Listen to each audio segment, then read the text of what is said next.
Hello friends, welcome to दृष्टि IQ। आज है 8 दिसंबर 2021 और आज की इस वीडियो में हम लोग 8 दिसंबर 2021 के करंट अफेयर्स के जो भी इंपॉर्टेंट क्वेश्चन बनते हैं उनको हम इस वीडियो के अंदर देखेंगे। तो चलिए शुरू करते हैं।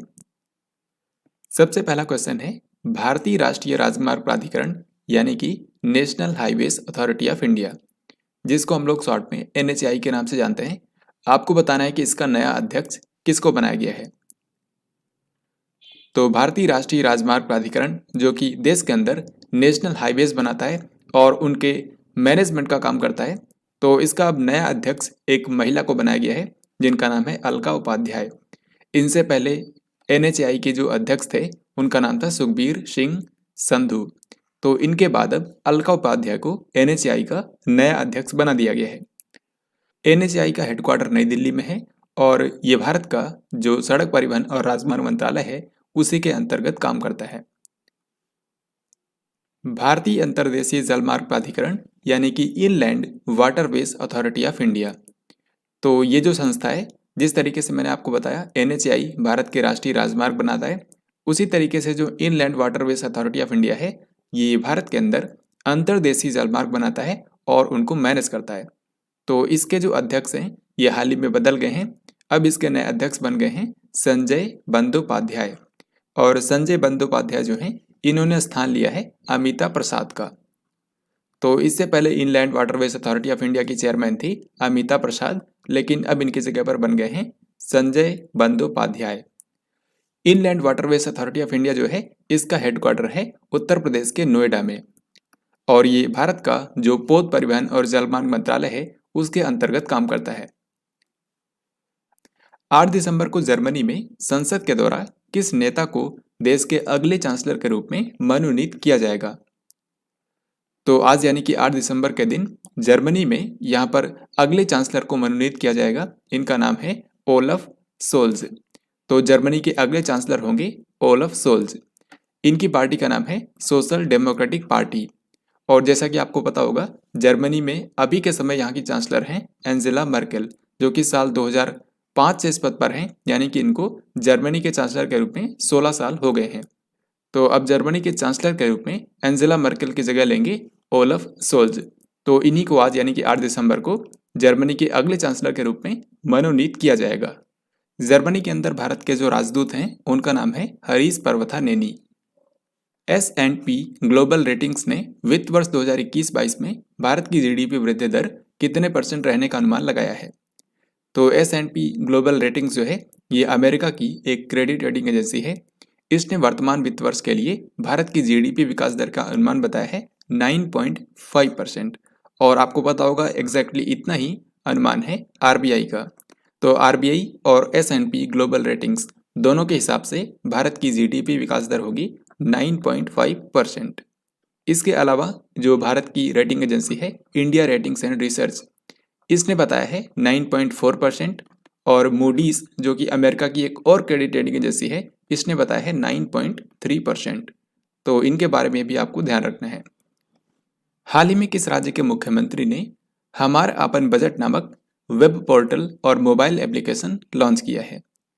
तो इसका सही उत्तर होगा ऑप्शन सी यानी कि झारखंड। तो हाल ही में झारखंड के जो मुख्यमंत्री हैं हेमंत सोरेन, इन्होंने एक पोर्टल और मोबाइल एप्लीकेशन लॉन्च किया है जिसका नाम है हमार आपन बजट यानी कि आवर ओन बजट। तो क्या है कि इस पोर्टल और मोबाइल एप्लीकेशन के ऊपर जो झारखंड के नागरिक हैं वो अगले साल के बजट के बारे में सुझाव दे सकते हैं। तो झारखंड की सरकार के द्वारा इस पोर्टल और इस मोबाइल एप्लीकेशन पर वहाँ की जनता से अगले साल के बजट के बारे में सुझाव मांगे गए हैं। झारखंड के मुख्यमंत्री जैसा कि मैंने आपको बताया यहाँ के इस समय मुख्यमंत्री हैं हेमंत सोरेन और इनकी पार्टी का नाम है झारखंड मुक्ति मोर्चा।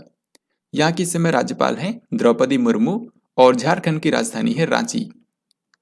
रांची जो कि झारखंड की राजधानी है, यहीं पर आपको पता होगा 15 नवंबर 2021 को यानी कि एक महीने पहले भारत के प्रधानमंत्री नरेंद्र मोदी ने वर्चुअली यहाँ पर बिरसा मुंडा के नाम पर एक आदिवासी संग्रहालय का उद्घाटन किया था। तो बिरसा मुंडा आदिवासी संग्रहालय जो है ये झारखंड की राजधानी रांची में बनाया गया है। टेस्ट क्रिकेट के इतिहास में एक ही पारी के अंदर सभी 10 विकेट लेने वाले तीसरे गेंदबाज कौन बन गए हैं। तो टेस्ट क्रिकेट के इतिहास में ऐसा तीसरी बार हुआ है जब किसी एक ही खिलाड़ी ने एक पारी के अंदर सारे के सारे 10 विकेट ले लिए हों। तो ये कौन है? इनका नाम है एजाज पटेल। ये न्यूजीलैंड टीम के लिए खेलते हैं। हालांकि इनका जन्म भारत में हुआ था, मुंबई के अंदर, लेकिन ये जब छोटे थे तभी इनका जो परिवार है वो न्यूजीलैंड में जाकर बस गया था। तो ये आज के समय न्यूजीलैंड के लिए खेलते हैं। हाल ही में इन्होंने एक पारी के अंदर सभी के सभी 10 विकेट लिए हैं। अभी भारत और न्यूजीलैंड के बीच में जो टेस्ट मैच हो रहा है उसी के दौरान इन्होंने ये उपलब्धि हासिल की है। तो जैसा कि यहाँ पर लिखा है, ये तीसरे गेंदबाज हैं जिन्होंने टेस्ट क्रिकेट के इतिहास में ये उपलब्धि हासिल की है। तो इनसे पहले दो लोग कौन थे? एक तो थे जिम लेकर। जिम लेकर ने सबसे पहले एक पारी के अंदर 10 विकेट लिए थे।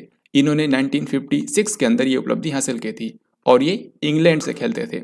इसके बाद दूसरा रिकॉर्ड काफ़ी लंबे समय के बाद बना 1999 में, और ये रिकॉर्ड बनाया अनिल कुंबले ने, भारत के अनिल कुंबले ने। और अभी तीसरे व्यक्ति बन गए हैं एजाज पटेल।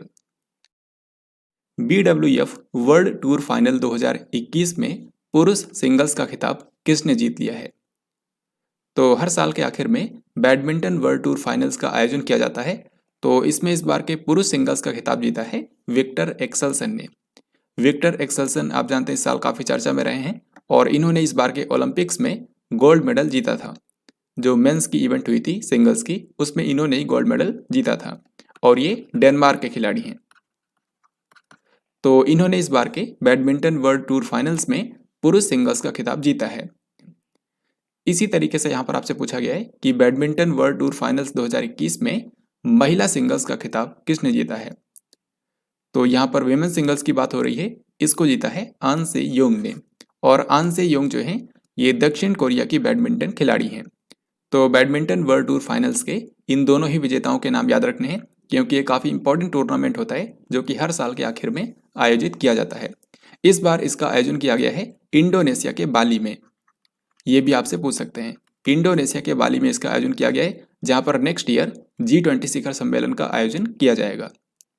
यहाँ पर जो BWF लिखा है इसका मतलब है बैडमिंटन वर्ल्ड फेडरेशन, यानी कि ये बैडमिंटन के लिए वैश्विक संस्था है जिसका हेडक्वार्टर है मलेशिया की राजधानी कुआलालंपुर में। एशियाई युवा पैरा खेल 2021 का आयोजन कौन से शहर के अंदर किया गया? तो एशिया लेवल पर दिव्यांग खिलाड़ियों के लिए, युवा दिव्यांग खिलाड़ियों के लिए जो टूर्नामेंट हुआ है इसका हाल ही में आयोजन किया गया बहरीन की राजधानी मनामा में। सो इस क्वेश्चन का हमारा आंसर होगा ऑप्शन नंबर बी। इस साल ये जो एशियन यूथ पैरा गेम्स हुए हैं ये इसका चौथा संस्करण था, और क्योंकि ये जो गेम्स होते हैं ये हर 4 साल में एक बार होते हैं, तो इसका जो नेक्स्ट एडिशन होगा यानी कि 5वां संस्करण ये साल 2025 में आयोजित किया जाएगा। तो 2025 में ये कहाँ पर होगा? 2025 में इसका आयोजन किया जाएगा उज्बेकिस्तान की राजधानी ताशकंद में। तो यहाँ पर आप देख सकते हैं ऑप्शन डी में ये लिखा भी हुआ है। तो चौथा संस्करण हुआ है बहरीन की राजधानी मनामा में, और इसका 5वां संस्करण 2025 में होगा उज्बेकिस्तान की राजधानी ताशकंद में। हाल ही में पहली बार भारत बांग्लादेश मैत्री दिवस किस दिन मनाया गया? तो जैसा कि आपको पता है बांग्लादेश की आज़ादी के इस साल 50 साल पूरे हुए हैं। तो इस अवसर पर भारत बांग्लादेश मैत्री दिवस का आयोजन पहली बार किया गया। सो यहाँ पर हमारा आंसर होगा ऑप्शन सी, यानी कि 6 दिसंबर। और ये 6 दिसंबर को ही इसलिए मनाया गया है क्योंकि 6 दिसंबर 1971 को ये वो दिन था जब सबसे पहली बार भारत ने बांग्लादेश को एक स्वतंत्र देश के रूप में मान्यता दी थी। तो इसी दिन के उपलक्ष्य में भारत बांग्लादेश मैत्री दिवस पहली बार मनाया गया है। इस साल 26 मार्च 2021 को जब बांग्लादेश ने अपना 50th इंडिपेंडेंस डे मनाया था, तो उस दौरान भारत के प्रधानमंत्री नरेंद्र मोदी बांग्लादेश की यात्रा पर गए थे और उसी दौरान ये दिवस मनाने का निर्णय लिया गया था। तो पहली बार मनाया गया है 6 दिसंबर को। 7 दिसंबर को पीएम नरेंद्र मोदी ने किस शहर के अंदर 10,000 करोड़ रुपए के लागत वाली विकास परियोजनाओं का उद्घाटन किया? तो पीएम नरेंद्र मोदी ने 7 दिसंबर के दिन लगभग 10,000 करोड़ रुपए की लागत वाली 3 प्रमुख परियोजनाओं का उद्घाटन किया है उत्तर प्रदेश के गोरखपुर में। सो इस क्वेश्चन का आंसर होगा ऑप्शन सी। प्रधानमंत्री नरेंद्र मोदी ने जिन 3 परियोजनाओं का उद्घाटन किया है उनमें से एक तो है गोरखपुर फर्टिलाइजर प्लांट, यानी कि गोरखपुर शहर के अंदर एक फर्टिलाइजर प्लांट था जो कि लगभग 30 सालों से बंद पड़ा था, तो अब इसको फिर से निर्मित किया गया है और इस पर लगभग 8,600 करोड़ रुपए खर्च आया है। तो 8,600 करोड़ रुपए की लागत से गोरखपुर फर्टिलाइजर प्लांट को फिर से स्थापित किया गया है। तो एक तो इसका उद्घाटन किया गया, बाकी जो एम्स गोरखपुर है, यानी कि गोरखपुर शहर का जो एम्स संस्थान है, इसके परिसर का भी उद्घाटन किया गया है, जिसको 1000 करोड़ रुपए की लागत से बनाया गया है। और दोस्तों, इन दोनों ही प्रोजेक्ट्स की आधारशिला भारत के प्रधानमंत्री नरेंद्र मोदी ने ही रखी थी 22 जुलाई 2016 को। इन दोनों प्रोजेक्ट्स के अलावा पीएम नरेंद्र मोदी ने जो Indian council of medical research है, इसकी रीजनल मेडिकल रिसर्च सेंटर जो कि गोरखपुर में है, इसकी नई बिल्डिंग का भी उद्घाटन किया है। तो इस तरीके से 10,000 करोड़ रुपए की इन परियोजनाओं का उद्घाटन किया गया। हाल ही में अमेरिका ने चीन के किस शहर में होने वाले 2022 के विंटर ओलंपिक गेम्स के कूटनीतिक बहिष्कार की घोषणा की है? तो जैसा कि आप जानते हैं, 2022 के जो विंटर ओलंपिक्स गेम्स होने वाले हैं, ये 4 से लेकर 20 फरवरी तक आयोजित किया जाएंगे। इनका आयोजन किया जाएगा चीन की राजधानी बीजिंग में। सो इस क्वेश्चन का आंसर हो गया ऑप्शन डी, यानी कि बीजिंग। तो हाल ही में क्या हुआ है, अमेरिका के व्हाइट हाउस ने 2022 के इस विंटर ओलंपिक गेम्स से कूटनीतिक बहिष्कार की घोषणा की है, यानी कि डिप्लोमेटिक बाइकआउट की घोषणा की है। इसका मतलब यह है कि 2022 के विंटर ओलंपिक गेम्स के अंदर अमेरिका से कोई आधिकारिक प्रतिनिधिमंडल नहीं जाएगा, यहाँ से कोई ऑफिशियल डिप्लोमेट नहीं जाएगा। हालांकि अमेरिका के जो खिलाड़ी हैं वो ज़रूर इसमें हिस्सा लेंगे, उनको अमेरिका की सरकार पूरा सहयोग देगी, लेकिन कोई ऑफिशियल डिप्लोमेट नहीं जाएगा। तो इस क्वेश्चन का आंसर था ऑप्शन नंबर डी, यानी कि बीजिंग। दोस्तों, 2022 के विंटर ओलंपिक गेम्स के बारे में आपको 2 काफ़ी महत्वपूर्ण पॉइंट्स याद रखने हैं। सबसे पहले इसका मैस्कट, तो इसका मैस्कट है Bing Dwen Dwen, Bing Dwen Dwen. और इसके अलावा इसका मोटो यानी कि आदर्श वाक्य है together for a shared future, together for a shared future. तो ये 2 चीज़ें आपको याद रखनी है। तो ये था आज का लास्ट क्वेश्चन। अब हम लोग देखेंगे पिछले दिन का क्वेश्चन। कल मैंने आपसे पूछा था कि स्वीडन की पहली महिला प्रधानमंत्री कौन बन गई हैं। तो स्वीडन जो कि एक यूरोपियन कंट्री है, इसकी पहली महिला प्रधानमंत्री बनी है मैग्डलेना एंडरसन। सो इस क्वेश्चन का आंसर होगा ऑप्शन नंबर बी। तो अगला सवाल यहाँ पर आपसे पूछा गया है कि बंगाल की खाड़ी में उठे चक्रवाती तूफान जवाद का नामकरण कौन से देश ने किया है।